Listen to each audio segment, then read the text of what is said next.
Le soleil tropical de Salvador se couchait derrière les façades colorées du Pelourinho quand Julien Castillo, 28 ans, posta sa dernière photo sur Instagram. L'image montrait sa jeune épouse, Virginie Belmont, 26 ans, souriant devant l'Igreja de Rosario do Preto, ses cheveux châtains flottant dans la brise tiède de cette soirée du 15 mars 2019. « Dernier jour au paradis avec ma princesse », écrivait-il en légende, accompagné d'émojis de cœur et du drapeau brésilien. Ce post, aimé par 847 personnes en quelques heures, serait le dernier signe de vie du jeune couple français en lune de miel au Brésil. 3 jours plus tard, leur découverte par les autorités locales allait choquer non seulement leur famille, mais révéler une vérité si troublante qu'elle remettrait en question tout ce que l'on croyait savoir sur ce voyage de noces apparemment idyllique. Ce que les enquêteurs brésiliens découvriraient dans une favela de Salvador changerait à jamais la perception de cette disparition, révélant l'existence d'un réseau criminel international dont Julien et Virginie n'étaient pas les victimes innocentes qu'ils semblaient être. Avant de poursuivre cette histoire bouleversante, si vous appréciez les cas mystérieux réels comme celui-ci, inscrivez-vous à la chaîne et activez les notifications pour ne manquer aucun cas nouveau. Et dites-nous dans les commentaires de quel pays et quelle ville vous nous regardez. Nous sommes curieux de savoir où notre communauté est répandue dans le monde. Maintenant, découvrons comment tout a commencé. Salvador, capitale de l'État de Bahia, était la destination de rêve choisie par Julien et Virginie pour célébrer leur union. Mariés le 2 mars 2019, dans la petite commune de Sainte-Foy-les-Lyons, près de la ville natale de Julien, le couple avait économisé pendant 2 ans pour s'offrir ses 15 jours au Brésil. Julien travaillait comme technicien informatique dans une entreprise lyonnaise de solutions logicielles, tandis que Virginie était assistante comptable dans un cabinet d'expertise comptable du 6e arrondissement de Lyon. Leur histoire d'amour avait commencé 3 ans plus tôt, lors d'une soirée étudiante à l'université Lyon 3, où Virginie terminait son master en comptabilité-gestion. Julien, déjà diplômé et en activité professionnelle, était venu accompagner un ami commun. Leurs familles respectives décrivaient un couple fusionnel, passionné de voyages et de photographie, qui documentait méticuleusement chaque sortie sur les réseaux sociaux. Virginie Belmont était née à Villeurbanne, d'une famille de classe moyenne. Son père, Michel Belmont, était contremaître dans une usine Renault, et sa mère, Sylvie, travaillait comme secrétaire médicale dans un cabinet de médecins généralistes. Fille unique, Virginie était décrite par ses proches comme une jeune femme sérieuse, économe, qui rêvait de voyager mais n'en avait jamais eu les moyens avant de rencontrer Julien. Julien Castillo était issu d'une famille légèrement plus aisée de Sainte-Foy-les-Lyons. Son père, François Castillo, était cadre commercial dans une entreprise de matériel électrique et sa mère, Isabelle, enseignante de mathématiques au collège. Julien avait un frère cadet, Maxime, étudiant en école d'ingénieur à Grenoble. La famille Castillo était connue dans le quartier pour ses voyages réguliers à l'étranger et sa passion pour la découverte de nouvelles cultures. Le choix du Brésil pour leur lune de miel n'était pas anodin.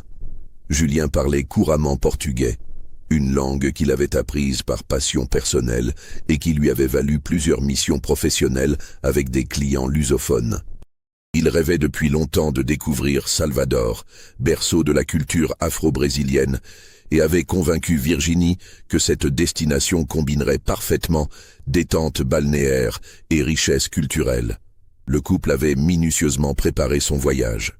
Ils avaient réservé un séjour de 15 jours, du 5 au 20 mars 2019, avec une semaine au Pestana Convento do Carmo, un hôtel de luxe installé dans un ancien couvent du centre historique de Salvador, puis une seconde semaine dans une pousada plus modeste à Morro de São Paulo, sur l'île de Tinharé. Le budget total de 4 800 € représentait leurs économies communes de 2 années. Leur vol, Air France AF 442, avait décollé de Lyon-Saint-Exupéry le 5 mars à 10h55, avec escale à Paris-Charles de Gaulle, pour atterrir à l'aéroport international Deputado Luis Eduardo Magalhães de Salvador le 6 mars à 6h35, heure locale. Les premières photos postées sur leurs comptes Instagram et Facebook montraient leur émerveillement devant la beauté de la baie de Tous les Saints, aperçue depuis l'avion.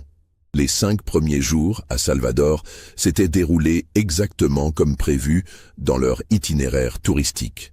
Le couple avait visité le Pelourinho, le quartier historique classé au patrimoine mondial de l'UNESCO, l'ascenseur Lacerda, le marché Modelo, et avait assisté à plusieurs spectacles de capoeira sur les places publiques.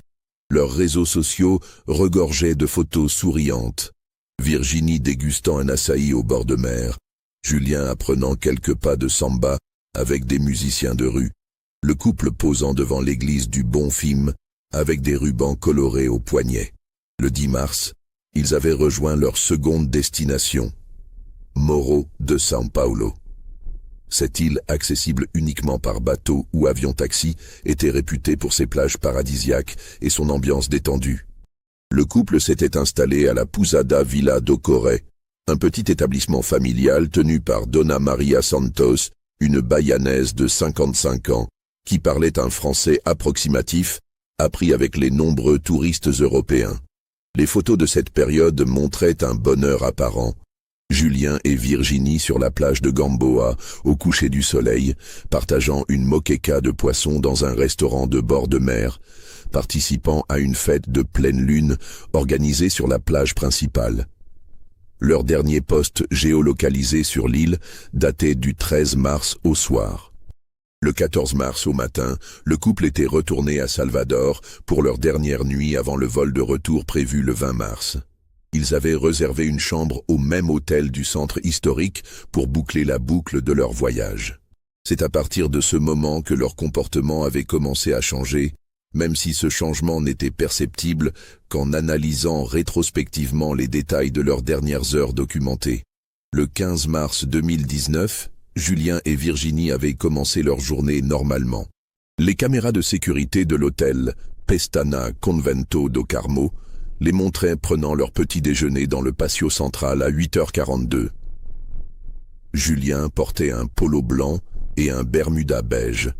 Virginie, une robe d'été jaune qu'elle avait achetée sur l'île. Ils semblaient détendus, consultant leur téléphone et planifiant apparemment leur dernière journée de tourisme. À 10h15, ils quittaient l'hôtel avec leurs appareils photos et un petit sac à dos contenant de l'eau et des affaires de plage. La réceptionniste, Carla Mendonça, se souvenait parfaitement de leur sortie, car Julien lui avait demandé en portugais les horaires du musée afro-brésilien et les meilleurs endroits pour acheter des souvenirs authentiques pour leur famille. Les dernières images authentifiées du couple dataient de 11h30, captées par une caméra municipale de vidéosurveillance à l'angle de la Rua das Portas do Carmo et de la Ladeira do Carmo, les montrant se dirigeant vers le Pelourinho. Julien tenait la main de Virginie et tous deux semblaient de bonne humeur, s'arrêtant pour prendre des photos avec l'appareil réflexe Canon que Julien portait en bandoulière. Entre 11h30 et 16h20, heure de leur dernière publication Instagram, plusieurs témoins les aperçurent dans différents lieux touristiques du centre historique. João Silva, vendeur de souvenirs sur la Praça C, se rappelait avoir vendu à Virginie un collier de perles de coco vers 13 ans. La jeune femme blonde parlait un peu portugais et marchandait avec le sourire, témoignerait-il plus tard. Son mari photographiait tout, même moi en train de faire mes colliers. Carlos Andrade, guide touristique officiel de Salvador, affirmait avoir croisé le couple vers 14h30, près de l'Igreja de São Francisco. Il me demandait des informations sur les horaires de la messe du soir. Le jeune homme parlait très bien portugais, avec un accent français charmant. Sa femme était moins à l'aise avec la langue, mais très souriante. La dernière photo postée sur Instagram à 16h20 montrait donc Virginie devant l'Igreja do Rosario do Pretos, avec cette légende optimiste de Julien. L'analyse ultérieure de cette image par les experts en géolocalisation confirmerait qu'elle avait bien été prise à l'endroit indiqué, à l'heure mentionnée dans les métadonnées du fichier. Après cette publication, plus aucune trace numérique du couple. Leurs téléphones portables, des iPhones dernière génération, cessèrent d'émettre tout signal vers 17h45 ce même jour. L'analyse des données de géolocalisation montrerait que leur dernière connexion au réseau s'était faite depuis la zone du Pelourinho, sans que l'on puisse déterminer un lieu plus précis. Madame Carla Mendonça, la réceptionniste de l'hôtel, commença à s'inquiéter vers 22h quand le couple ne rentra pas pour le dîner qu'ils avaient réservé au restaurant de l'établissement. Elle tenta de les joindre sur leur téléphone, mais tomba directement sur leur messagerie vocale. C'était inhabituel, explique-t-elle. Depuis leur arrivée, ils étaient toujours très ponctuels et prévenaient toujours s'ils changeaient à leur plan. La nuit du 15 au 16 mars passa sans nouvelles. Au matin du 16 mars, l'inquiétude de l'hôtel se transforma en alarme quand il devint évident que Julien et Virginie n'avaient pas dormi dans leur chambre. Leur lit n'était pas défait, leurs affaires étaient toujours rangées dans leurs valises et leur passeport se trouvait dans le coffre-fort de la chambre, ce qui était étrange pour un couple parti faire du tourisme en ville. À Dizaï, le 16 mars, la direction de l'hôtel contactait la police civile de Bahia. L'affaire fut immédiatement prise au sérieux en raison de la qualité de l'établissement et du fait qu'il s'agissait de touristes étrangers. Le délégado Marcos Oliveira, responsable de la première circonscription policière du centre historique, ouvrit une enquête officielle et contacta dans la foulée le consulat de France à Salvador. L'enquête initiale suivit les procédures standards pour les disparitions de touristes. Les équipes du délégado Oliveira commencèrent par interroger systématiquement le personnel de l'hôtel, puis élargirent leurs recherches aux commerçants et guides touristiques du Pelourinho. Les témoignages collectés confirmèrent le passage du couple dans la journée du 15 mars, mais personne ne les avait vus après 16h30. Le consulat français, dirigé par Madame Catherine Durand, se mit en contact immédiat avec les familles en France. François et Isabelle Castillo, parents de Julien, prirent le premier vol pour Salvador le 17 mars, accompagnés par Michel Belmont, père de Virginie. Sylvie Belmont, souffrant de problèmes cardiaques, ne put faire le voyage mais suivait les événements minute par minute depuis Lyon. L'arrivée des familles françaises donna une nouvelle dimension médiatique à l'affaire. Les journaux locaux s'emparèrent de l'histoire, publiaient les photos du couple et lançaient des appels à témoins. La Tribuna da Bahia titrait en une « Casal français desaparece no Pelourinho », tandis que Correio da Bahia questionnait « Touristes séquestrados no centro histórico ». Les recherches s'intensifièrent. La police civile, aidée par la police militaire de Bahia, organisa des battues dans les quartiers périphériques de Salvador. Les équipes cynotechniques fouillèrent les zones boisées autour du centre-ville. Les plongeurs de la police inspectèrent les eaux de la baie de Tous les Saints, et les hélicoptères de la police militaire survolèrent les plages isolées de la région métropolitaine. Parallèlement, les enquêteurs analysaient minutieusement les activités numériques du couple.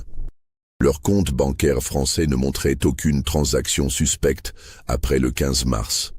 Leurs emails et messages sur les réseaux sociaux ne révélaient rien d'anormal dans les jours précédant la disparition.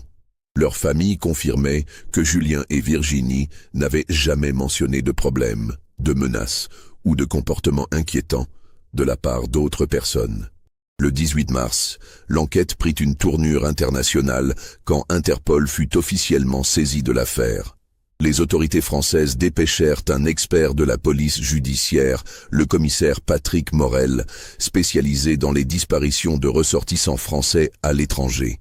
Sa mission était de coordonner les efforts entre les polices françaises et brésiliennes et d'apporter son expertise technique.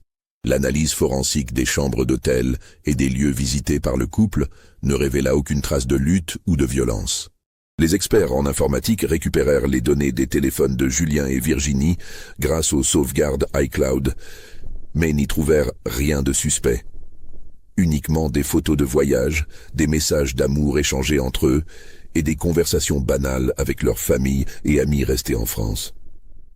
Le 19 mars, une fausse alerte relança momentanément l'espoir des familles.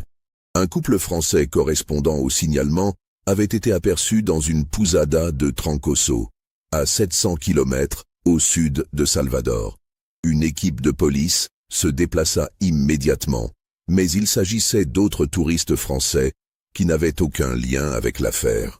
Les jours suivants furent un calvaire pour les familles. François Castillo, homme d'ordinaire maître de lui, se confondait en interview télévisée suppliante. « Mon fils et ma belle-fille sont des gens responsables. Ils ne seraient jamais partis sans prévenir. Quelque chose leur est arrivé, et nous comptons sur les autorités brésiliennes pour les retrouver. » Michel Belmont, moins à l'aise face aux médias, se contentait de distribuer des photos de sa fille aux passants dans les rues de Salvador, accompagné d'un interprète fourni par le consulat. « Virginie, c'est ma petite fille unique », répétait-il dans son français matiné d'accent lyonnais. « Elle n'a jamais fait de mal à personne. Elle était si heureuse de découvrir votre beau pays. » Les autorités touristiques de Bahia commençaient à s'inquiéter de l'impact de cette affaire sur l'image de Salvador comme destination sûre pour les touristes étrangers. Le gouverneur de l'État, Rui Costa, fit une déclaration publique garantissant que tous les moyens seraient mis en œuvre pour retrouver le couple français et que cette disparition ne remettait pas en cause la sécurité générale des visiteurs. Une semaine après la disparition, le 22 mars 2019, l'enquête semblait dans l'impasse.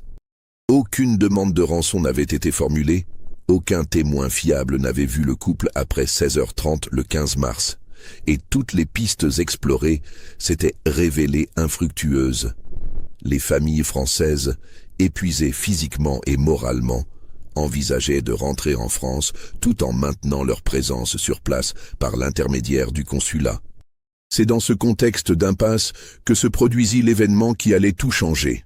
Le 23 mars au matin, vers 6h30, une opération de police de routine dans la favela do Nord-Est de Amaralina, quartier périphérique de Salvador, réputé pour le trafic de drogue, allait révéler la véritable nature de cette disparition. L'opération baptisée Operação Madrugada par la police civile visait un groupe de trafiquants dirigé par un certain Wellington Santos, surnommé Well, qui contrôlait une partie du commerce de cocaïne dans cette zone défavorisée de Salvador. Cette intervention n'avait aucun lien apparent avec la disparition du couple français et s'inscrivait dans une campagne plus large de lutte contre le narcotrafic menée par le gouvernement de Bahia. Vers 6h45, quand les équipes du BOP, bataillon d'opérations spéciales de la police militaire, enfoncèrent la porte de la maison de Wellington Santos, située dans une venelle étroite de la favela, elles découvrirent un arsenal impressionnant. 15 kilos de cocaïne, des armes automatiques et surtout, dans une valise cachée sous un lit, des documents qui allaient stupéfier les enquêteurs. Le lieutenant-colonel Roberto Nascimento, qui dirigeait l'opération, se souvient parfaitement du moment où l'un de ses hommes lui apporta 2 passeports français trouvés dans la planque. Au début, j'ai pensé que c'étaient des faux documents utilisés par les trafiquants pour leurs opérations. Puis j'ai reconnu les photos. C'étaient les visages qui s'étalaient dans tous les journaux depuis une semaine. Les passeports de Julien Castillo et Virginie Belmont se trouvaient en effet dans cette cache, accompagnés de leur téléphone portable, de l'appareil photo Canon de Julien et de plusieurs bijoux que les familles reconnurent immédiatement comme appartenant au couple. Mais la découverte la plus troublante était encore à venir. Dans la même valise, les policiers trouvèrent une liasse de documents en français et en portugais, ainsi qu'un carnet de notes manuscrites qui révélait l'existence d'un réseau criminel d'une sophistication inattendue. Ces documents, une fois traduits et analysés par les experts, allaient complètement changer la perception de cette affaire de disparition. Les notes, rédigées en partie par Julien lui-même, décrivaient un système complexe de transport de diamants synthétiques entre la France et le Brésil. Ces gemmes artificielles, d'une qualité suffisante pour tromper la plupart des acheteurs non experts, étaient produites illégalement dans des laboratoires clandestins de la région lyonnaise et transportées au Brésil pour être écoulées sur le marché noir sud-américain. Le carnet détaillait la méthode utilisée. Les diamants, d'une valeur totale d'environ 200 000 €, étaient dissimulés dans des objets touristiques anodins, cadres photos, figurines de souvenirs, bijoux fantaisie, que des mules transportaient lors de voyages apparemment touristiques. Julien et Virginie n'étaient donc pas des victimes innocentes, mais des acteurs volontaires de ce trafic international. L'enquête approfondie qui suivit cette découverte révéla que Julien Castillo était impliqué dans ce réseau depuis au moins 18 mois. Ses compétences linguistiques en portugais et sa profession dans l'informatique en faisaient un intermédiaire idéal pour communiquer avec les contacts brésiliens et gérer les aspects techniques des transferts d'argent. Virginie, initialement ignorante de ses activités, avait été progressivement impliquée par son mari, qui lui avait présenté ses voyages comme un moyen de financer leur rêve de voyage autour du monde. Les documents saisis chez Wellington Santos montraient que le couple français avait déjà effectué 2 voyages au Brésil en 2018, officiellement pour des vacances, mais en réalité pour transporter des diamants synthétiques. Ces précédents voyages expliquaient la parfaite maîtrise qu'avait Julien de Salvador et ses contacts avec certains habitants locaux. L'analyse des comptes bancaires du couple, approfondie après ces révélations, confirma l'hypothèse des enquêteurs. Julien et Virginie avaient reçu plusieurs virements en espèces de montants inhabituels pour leur salaire déclaré. 3 000 € en juin 2018, 5 000 € en septembre 2018 et 4 500 € en janvier 2019. Ces sommes, officiellement déclarées comme primes exceptionnelles ou héritages familiaux, correspondaient en réalité aux paiements reçus pour leurs services de transport. Le réseau dans lequel évoluait le couple était dirigé côté français par un certain Philippe Girard, antiquaire lyonnais de 52 ans spécialisé dans les gemmes et les bijoux anciens. Girard utilisait son commerce légal comme façade pour écouler les diamants synthétiques produits dans un laboratoire clandestin installé dans un entrepôt de Villeurbanne. Côté brésilien, les contacts principaux étaient Wellington Santos et son associé Ronaldo Lima, qui redistribuaient les pierres vers les marchés de São Paulo et Rio de Janeiro. Ce qui avait mal tourné lors de ce voyage de mars 2019, c'était la décision de Wellington et Ronaldo de s'approprier la marchandise sans payer les transporteurs français. Selon les reconstitutions ultérieures de la police, les 2 trafiquants brésiliens avaient tendu un piège à Julien et Virginie lors de leur rendez-vous du 15 mars au soir. Les téléphones du couple, analysés par les experts en informatique de la police, révélèrent les derniers échanges avec leurs contacts brésiliens. Le dernier message, envoyé par Julien à 17h32 le 15 mars, confirmait leur présence au point de rendez-vous convenu. « Nous sommes arrivés comme prévu. Où êtes-vous » La réponse de Wellington, reçue à 17h34, était laconique. 2 minutes, on arrive. L'enquête établit que Julien et Virginie s'étaient rendus dans un entrepôt abandonné du quartier de Liberdade, non loin du centre historique, pour remettre leur chargement de diamants synthétiques dissimulés dans des souvenirs touristiques qu'ils avaient achetés lors de leurs précédents voyages au Brésil. Au lieu de procéder à l'échange convenu, Wellington et Ronaldo avaient exécuté le couple pour s'emparer de la marchandise sans compensation. Les corps de Julien et Virginie ne furent jamais retrouvés. Selon les aveux partiels de Ronaldo Lima, arrêté 3 jours après Wellington lors d'une opération connexe, les corps avaient été incinérés dans une usine désaffectée de la périphérie de Salvador, puis les cendres dispersées dans la baie de Tous les Saints. Cette version, impossible à vérifier, fut la seule explication officielle du devenir des corps. L'arrestation de Wellington Santos et Ronaldo Lima permit de démanteler une partie importante de ce réseau criminel. Les perquisitions menées simultanément en France, coordonnées par Interpol, aboutirent à l'arrestation de Philippe Girard et de ses complices lyonnais. Au total, 15 personnes furent interpellées dans cette affaire qui impliquait des ramifications en France, au Brésil, et selon certains éléments de l'enquête, en Argentine et en Bolivie. L'annonce de ces découvertes fit l'effet d'une bombe sur les familles françaises et l'opinion publique.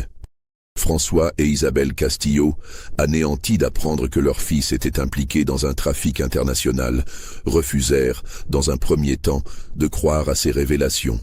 « Mon fils était un garçon honnête », répétait François Castillo au journaliste. « Il a peut-être fait des erreurs, mais il ne méritait pas de mourir. » Michel Belmont, père de Virginie, eut une réaction différente. Après le choc initial, il admit que sa fille avait effectivement changé de mode de vie dans les derniers mois, s'offrant des vêtements coûteux et évoquant des projets de voyage ambitieux qui semblaient disproportionnés par rapport à leurs revenus. « Je me posais des questions, mais je ne voulais pas fouiller dans leur vie privée, confia-t-il au Progrès de Lyon. Si j'avais su. L'affaire fit grand bruit dans la presse française et brésilienne. Les médias français s'interrogeaient sur la facilité avec laquelle un jeune couple ordinaire de la région lyonnaise avait pu être recruté dans un réseau criminel international. Les journaux brésiliens, eux, s'indignaient que des touristes européens utilisent leur pays comme base arrière pour des activités illégales. Le procès de Wellington Santos et Ronaldo Lima s'ouvrit devant le tribunal de Salvador en novembre 2019. Les deux hommes furent condamnés à 25 ans de prison pour homicide aggravé et trafic international de drogue. En France, Philippe Girard et ses complices écopèrent de peines allant de 8 à 15 ans de prison pour trafic de biens volés et association de malfaiteurs en bande organisée. L'enquête révéla que les diamants synthétiques, à l'origine de ce trafic, provenaient du vol d'un laboratoire de recherche de l'Université Lyon 1, cambriolé en décembre 2017. Les pierres artificielles, d'une valeur commerciale réelle d'environ 50 000 €, étaient revendues au Brésil comme des diamants naturels pour plus de 200 000 € grâce à de faux certificats d'authenticité produits par le réseau. Cette affaire eut des répercussions durables sur la perception de la sécurité touristique au Brésil et sur les contrôles douaniers entre la France et l'Amérique du Sud. Les autorités des deux pays renforcèrent leur coopération pour lutter contre ce type de trafic, utilisant des mules au profil de touristes ordinaires. Pour les familles des victimes, la découverte de la vérité fut à la fois un soulagement et une source de souffrance supplémentaire. Savoir enfin ce qui était arrivé à leurs enfants permettait de faire le deuil, mais apprendre leur implication dans des activités criminelles ternissait pour toujours l'image qu'ils gardaient d'eux.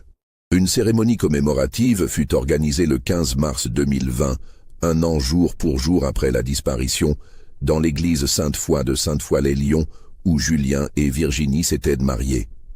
Les familles y lurent un message commun. Nous gardons dans nos cœurs le souvenir de Julien et Virginie tels que nous les avons aimés. Leurs erreurs ne peuvent effacer l'amour qu'ils se portaient et celui que nous leur portions.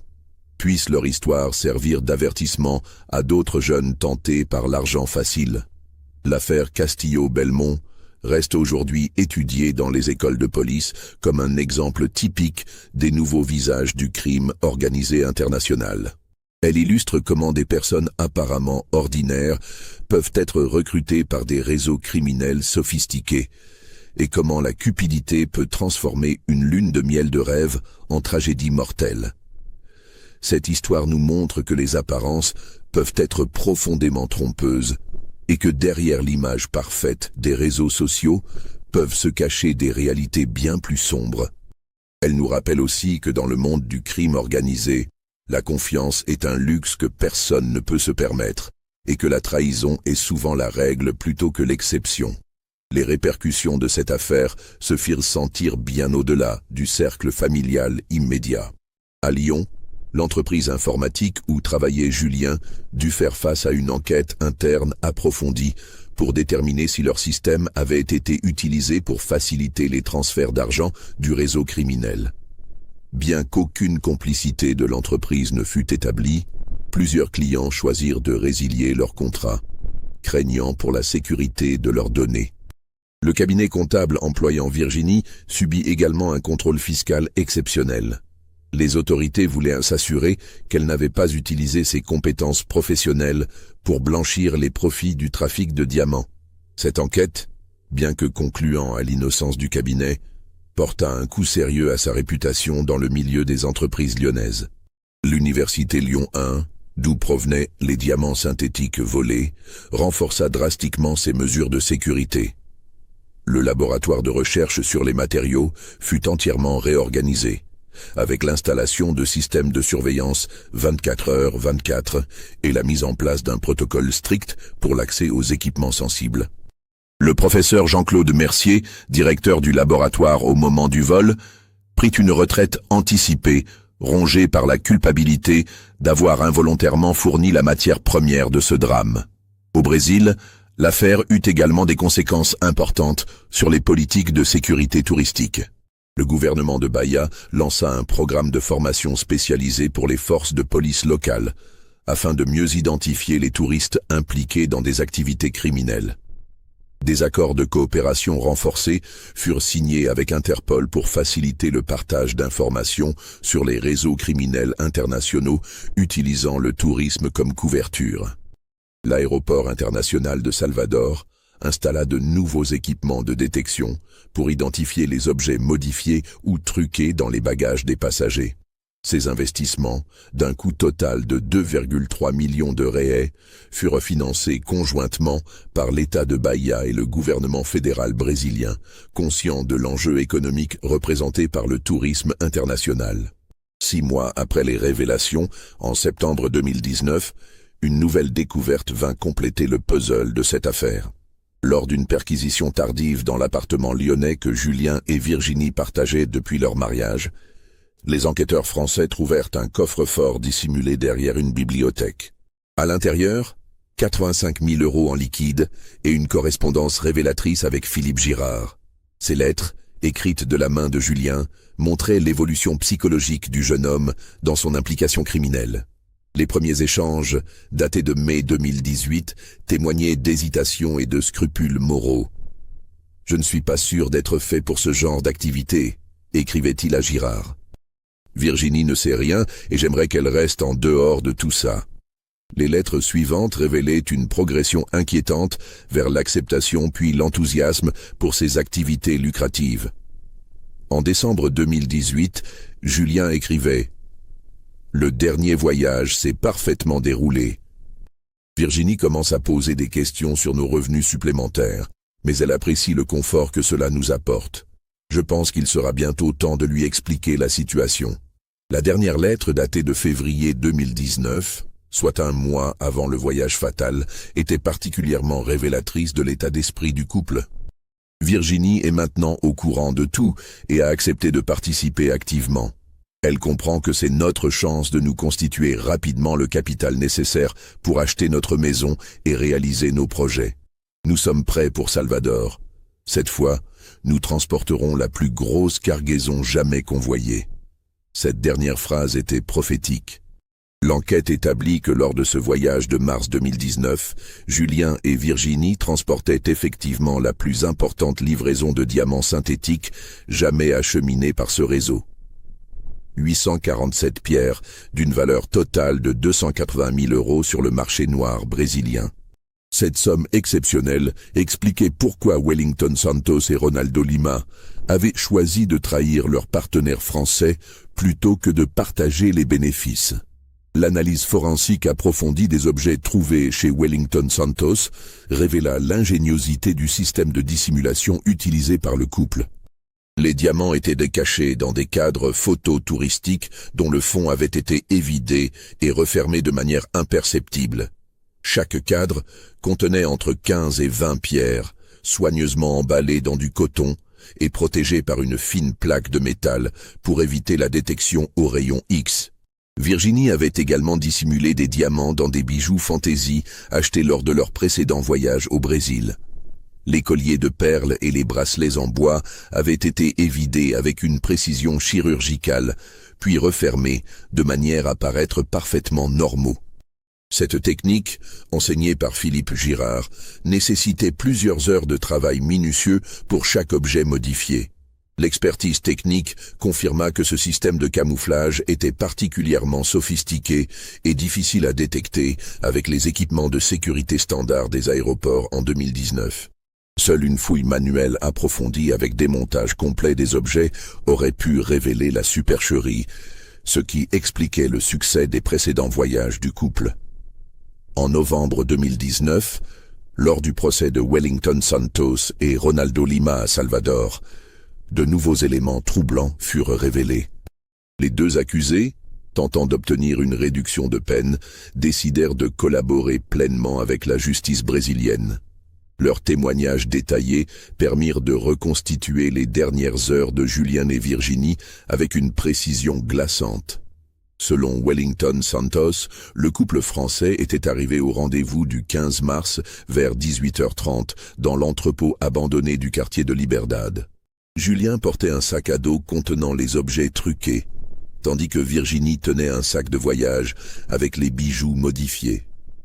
Tous deux semblaient détendus et confiants, ayant déjà effectué ce type d'échange à 2 reprises auparavant. « Il nous faisait confiance », déclara Wellington lors de son interrogatoire. Julien parlait portugais comme un Brésilien et plaisantait avec nous. Sa femme était plus réservée, mais elle souriait. Il ne se doutait de rien quand Ronaldo a sorti son arme. Ronaldo Lima, dans un moment d'émotion lors de son propre interrogatoire, avoua avoir regretté instantanément son geste. Quand j'ai vu la peur dans leurs yeux, j'ai réalisé que nous étions en train de tuer 2 jeunes gens qui nous ressemblaient. Mais Wellington avait décidé, et dans notre milieu, on ne peut pas faire marche arrière. Ces témoignages, bien que confirmant la culpabilité des accusés, révélèrent aussi la naïveté tragique de Julien et Virginie. Le couple, habitué aux échanges cordiaux de leur précédent voyage, n'avait jamais envisagé la possibilité d'être trahi par leur partenaire brésilien. Cette confiance aveugle dans un milieu où la violence est monnaie courante témoignait de leur inexpérience profonde du monde criminel dans lequel ils avaient choisi de s'aventurer. Les révélations du procès brésilien eurent un impact considérable sur le procès français de Philippe Girard et de ses complices. L'antiquaire lyonnais, confronté aux détails de l'exécution de ses employés, s'effondra littéralement lors de l'audience du 18 décembre 2019 au tribunal correctionnel de Lyon. « Je ne voulais pas qu'il meure », sanglota-t-il face au juge. C'étaient des gosses gentils qui voulaient juste gagner un peu d'argent pour leur avenir. Je leur avais promis que c'était sans danger, que nos contacts brésiliens étaient fiables. Je porte leur mort sur ma conscience. Cette déclaration de Girard révéla un aspect particulièrement cynique de son recrutement. L'antiquaire avait délibérément choisi des mules, jeunes et inexpérimentés, persuadés que leur profil de couple en lune de miel écarterait tout soupçon douanier. Il avait minimisé les risques pour les convaincre de participer, omettant volontairement de leur expliquer les règles impitoyables du milieu criminel international. Le 15 mars 2020, exactement 1 an après la disparition de Julien et Virginie, les familles organisèrent une cérémonie du souvenir sur les rives du lac d'Annecy, lieu où le couple aimait se promener quand ils étaient étudiants. Cette manifestation, initialement prévue pour une 30aine de proches, attira finalement plus de 200 personnes, amis, collègues, anciens camarades d'université et de nombreuses personnes touchées par cette histoire tragique. François Castillo prit la parole devant l'assistance. « Mon fils a fait des choix que nous ne comprenons pas et que nous ne cautionnons pas. Mais nous refusons que ces erreurs effacent complètement la mémoire du garçon généreux et aimant qu'il était.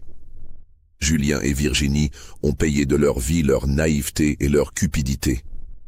Puisse leur histoire éviter à d'autres jeunes de commettre les mêmes erreurs. » Sylvie Belmont, la mère de Virginie, put enfin faire le voyage depuis Lyon malgré ses problèmes de santé. Elle déposa une gerbe de fleurs blanches dans le lac en murmurant « Ma petite fille voulait voir le monde.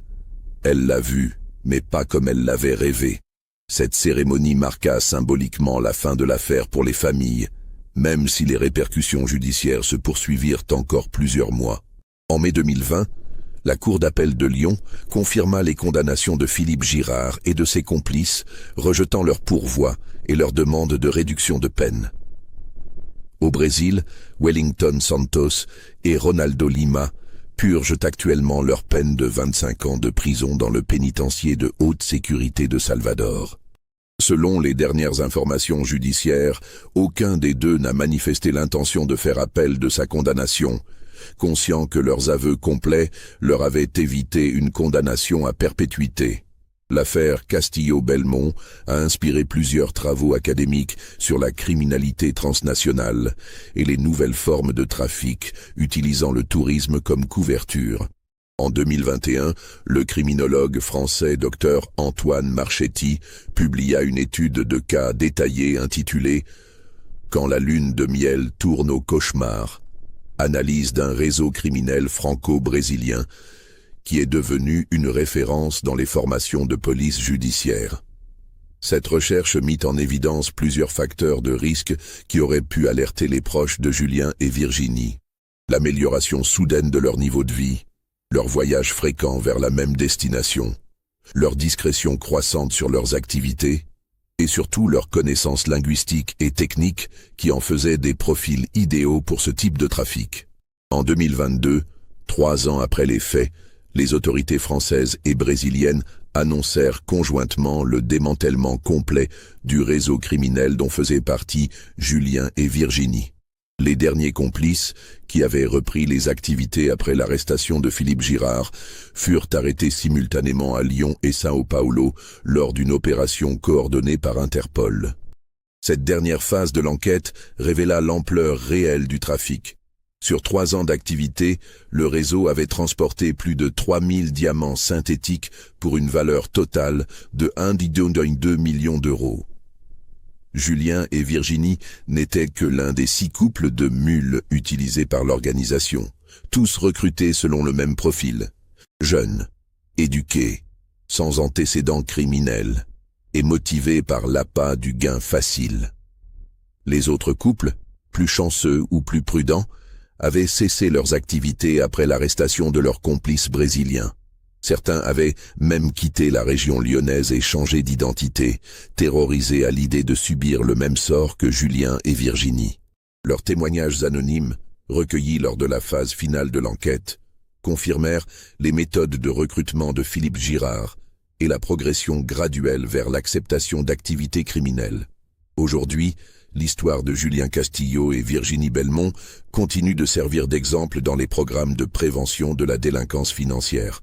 Leurs photos, extraites de leur dernière publication Instagram souriante, illustrent des campagnes de sensibilisation sur les dangers de l'argent facile et les conséquences tragiques que peuvent avoir des choix apparemment anodins.